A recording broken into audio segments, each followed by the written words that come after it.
po ta shikojmë që nga 11 maj, pra kur janë zhvilluar zgjedhjet, Tiranën zyrtare e kanë vizituar 3 herë 3 funksionar të lartë të Shteteve të Bashkuara të Amerikës, dhe asnjëri nga këto nuk ka takuar kryeministrin, ka takuar vetëm organet e drejtësisë dhe ndonjë tek tuk ndonjë nga ministrat e tij apo funksionarët e Partisë Socialiste. Shmangje nga SBA-ja?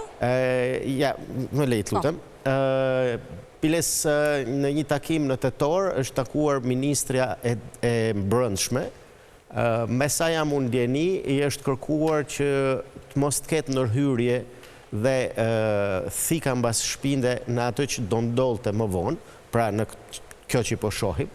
Dhe për ta lidhur më mirë e gjithë këtë, sepse nuk është një skenar në mendjen time vetëm, por për ta lidhur më mirë, unë do shikoja edhe progres raportin e Bashkimit Evropian, që është progres raporti më i keq i mundshëm për Shqipërinë,